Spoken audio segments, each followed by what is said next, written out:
नमस्कार जी। कहानियाँ यादों की में आपका स्वागत है। प्रस्तुत है मेरी आज की कहानी, मोह या प्रेम। विक्की का चौथी बार फ़ोन आया है। कभी तो वो वीडियो कॉल करता है, कभी वॉइस कॉल। जानकी जी उसका फ़ोन उठाती है और फिर रख देती है। दूर फ़ोन रखने की आवाज़ सुनाई दे रही है।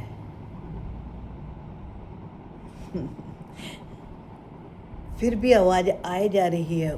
शायद जानकी ने बंद नहीं करा था, बस फ़ोन उठाया और दूर रख दिया। लेकिन आवाज़ तो सुनाई दे रही थी। मम्मी, आप ठीक तो हो ना? मम्मी, अब कैसी तबीयत है आपकी? आप बोल क्यों नहीं रही?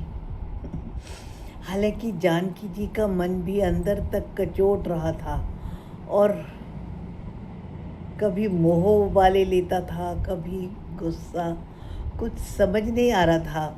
बस गुस्से और प्यार के अतिरेक में उनकी आंखें भी गीली थी, पर वो कुछ कहना चाह रही थी, नहीं चाह रही थी। जी हाँ, विक्की जानकी जी का इकलौता बेटा था। पति की मृत्यु के बाद जानकी जी ने पूरी हिम्मत से काम लिया। 13 दिन के बाद पिता का क्रियाकर्म करके उसको कॉलेज ज्वाइन करने के लिए वापस चेन्नई भेज दिया था।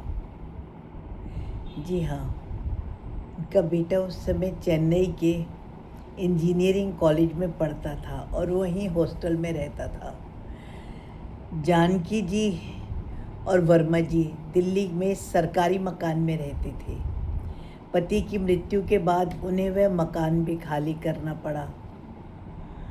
हालांकि अनुकंपा के आधार पर उन्हें सरकारी नौकरी मिल रही थी, लेकिन वो इतना पढ़ी लिखी तो थी नहीं और बहुत छोटे पद पर नौकरी करना उन्हें स्वीकार्य नहीं था। वर्मा जी ने अपने जीवन काल में एक अच्छा सा घर दिल्ली में बना रखा था। उनकी पेंशन के पैसे अकेली जानकी की जीविका के लिए काफ़ी थे। विक्की भी फाइनल ईयर में ही था और उसकी कैंपस सिलेक्शन गुड़गांव की ही किसी कंपनी में हो गई थी। जानकी जी उसके आने का इंतज़ार कर रही थी। इसी बीच उन्हें सरकारी मकान भी खाली करना पड़ा और वह अपने 2 मंजिले मकान के नीचे वाले फ्लोर को खाली करवा कर उन्होंने वहाँ ही शिफ्ट कर लिया था। वर्मा जी की मृत्यु और दफ्तर, बैंक इत्यादि के सारे कार्य अकेले करते हुए वो बेहद घबरा भी चुकी थी और बहुत थक भी गई थी। लेकिन परमात्मा ने उनकी सुनी। उनका बेटा इंजीनियरिंग करके घर वापस आ गया। शुभ मुहूर्त निकाला और उसका विवाह भी हो गया। विक्की के भी जल्दी ही एक बेटा हो गया। घर में फिर से बहुत रौनक हो गई थी। जानकी जी की खुशी का तो कोई पारोवार ही नहीं था। वो अपने पोते को संभालती हुई, उसके साथ खेलती हुई बहुत बहुत खुशी महसूस करती थी। उनकी बहू भी उनके बेटे के जैसे ही एक आईटी कंपनी में ही नौकरी करती थी। खुशी का समय था, पता नहीं कब पंख लगाकर निकल गया। कुछ समय बाद उनके बेटे की ट्रांसफ़र भी हैदराबाद में हो गई और वह सब परिवार हैदराबाद ही चला गया। जानकी जी को अपना घर छोड़ने की कोई इच्छा नहीं थी, इसलिए उन्होंने विक्की को कहा वह थोड़ा सा घर का इंतज़ाम करके अपने सारे सामान को 2 कमरे में रखकर नीचे का घर भी किराए पर दे देंगे और फिर तुम्हारे साथ हैदराबाद आ जाऊंगी। फिर जानकी जी को वास्तव में ही अकेलापन लगा। हालांकि ऊपर तो किराएदार थे, पर फिर भी बहुत अकेला लग रहा था उन्हें। वो भी हैदराबाद ही चली गई। हैदराबाद में दोनों के आईटी वाले ऑफिस साथ साथ ही थे। वहीं बच्चों के क्रैच की सुविधा भी थी, लेकिन जानकी जी जब हैदराबाद गई तो वह चाहती थी कि उनका पोता मोंटी उनके साथ ही रहे। अब उसे क्रैच पर रखवाने की क्या ज़रूरत थी। लेकिन विक्की और बहू रानी की इच्छा थी कि प्ले स्कूल से खेलकर वह क्रैच में आराम से रह रहा है। ऑफिस में ही उनके खाने पीने की भी अच्छी सुविधा है, इसलिए उन्होंने मोंटी को घर में जानकी जी के साथ छोड़ने से मना कर दिया। वैसे भी दफ्तर से वो लोग जब चाहते थे, क्रैच पास में ही था, अपना मोंटी को देख भी लेते थे। नया शहर, नई जगह, और सबसे बड़ी बात वर्मा जी भी साथ में नहीं। बच्चे भी खुद में ही व्यस्त थे।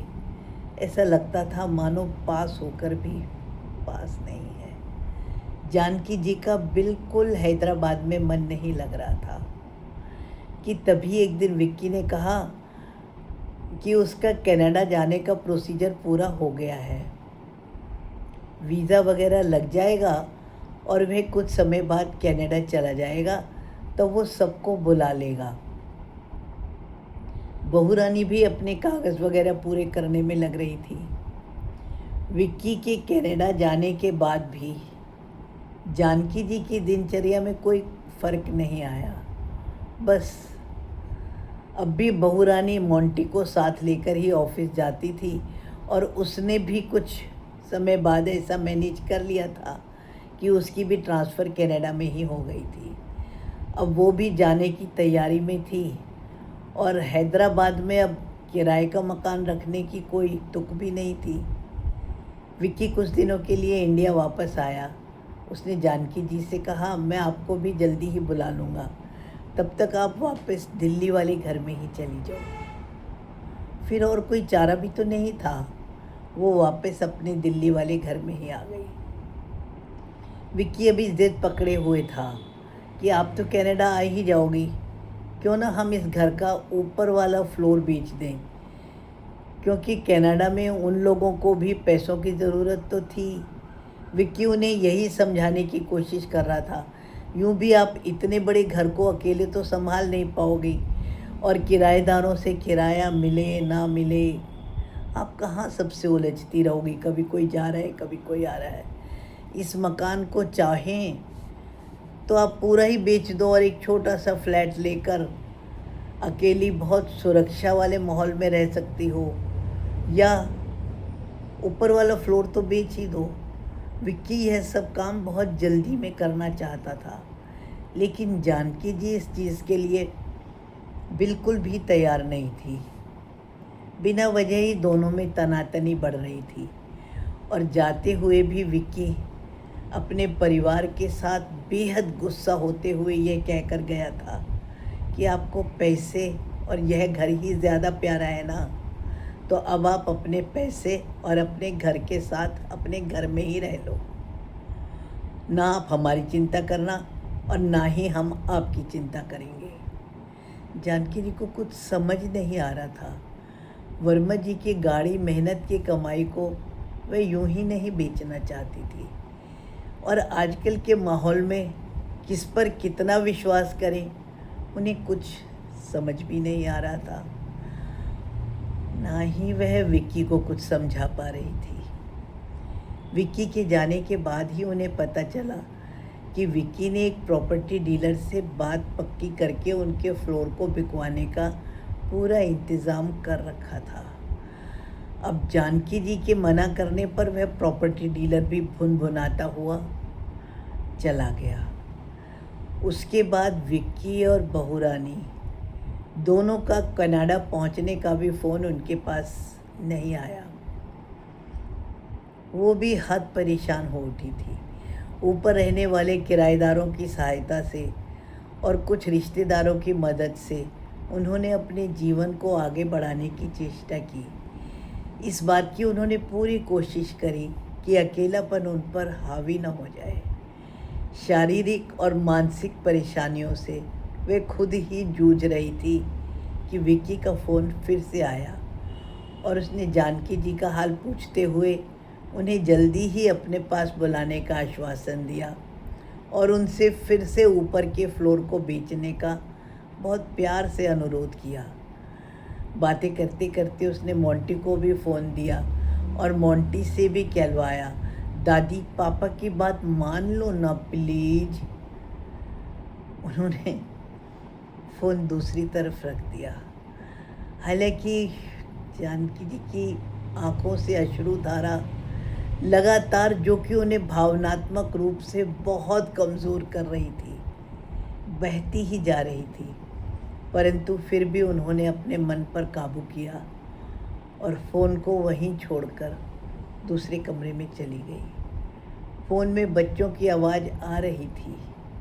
उन्हें समझ नहीं आ रहा था कि उनकी आँखों से बहते हुए अश्रु बच्चों के प्रति प्यार के थे, मोह के थे, या कि नफ़रत। नहीं, वो तो नहीं।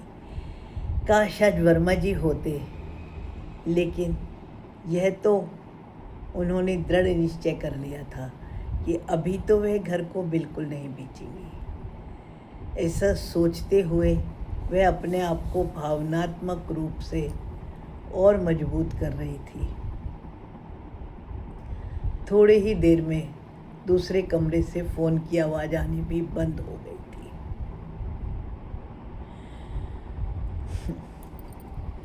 ऐसा ही होता है। यह आज के समय में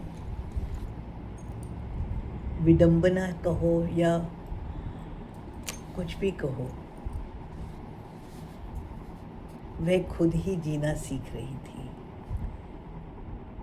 आगे का तो पता नहीं, कुछ भी आगे होगा मैं आपको ज़रूर सूचना दूंगी। श्रोतागण, आपका क्या ख्याल है? क्या उन्होंने सही किया?